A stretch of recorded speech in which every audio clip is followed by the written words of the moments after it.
Hello everyone, welcome to Achievers IAS classes. Let's begin our discussion on the current events of 23rd May 2018.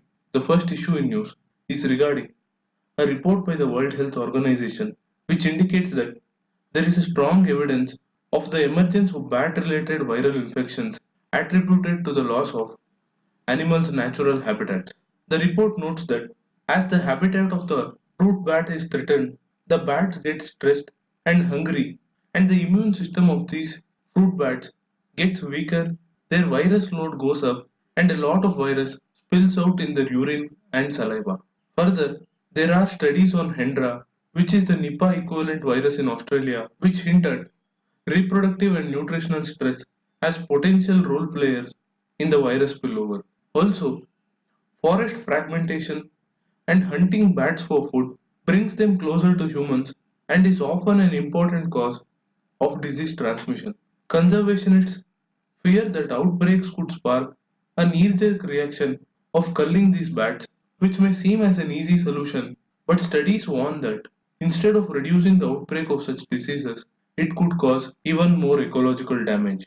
Instead, what needs to be done has been discussed in today's editorial, which talks about India's capacity to respond to public health emergencies. In 2018, the World Health Organization had listed Nipah as one of the 10 priority pathogens needing urgent research given its ability to trigger lethal outbreaks and the lack of drugs available against it.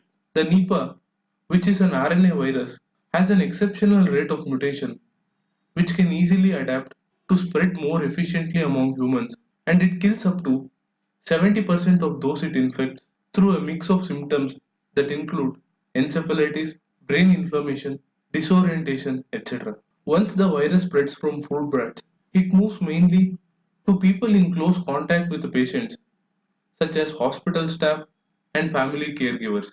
In this regard, these caregivers are at high risk because the sicker the patients become, the more virus they secrete, leading to a chain of transmission. This was observed even in the 2007 outbreak in West Bengal, where after a person infected from the virus after consuming palm liquor contaminated by bat droppings passed on the infection to close contacts and caregivers. Therefore, to determine how contagious the virus really is, clinical investigations must be completed and the authorities will have to be ready with strategies to limit its spread.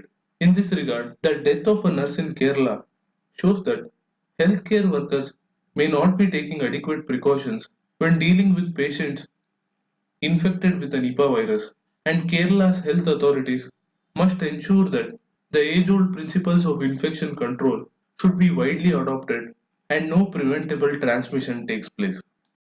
The next issue in news is regarding the software Nidan launched by the Rajasthan government to provide presumptive diagnosis and monitoring of seasonal and non-communicable diseases. It is expected to help in formulation of specific action plans for the control of diseases found in specific areas, and it would also help strengthen the telemedicine services offered in the government hospitals of the state.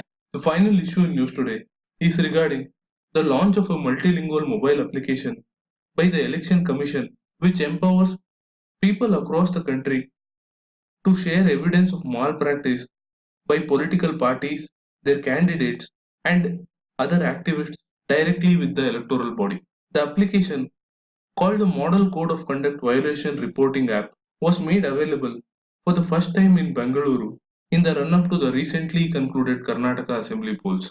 Individuals can share photos as well as short audio and video clips with the Election Commission to prevent abuse of money and muscle power. On that note, I'm wrapping up today's news analysis.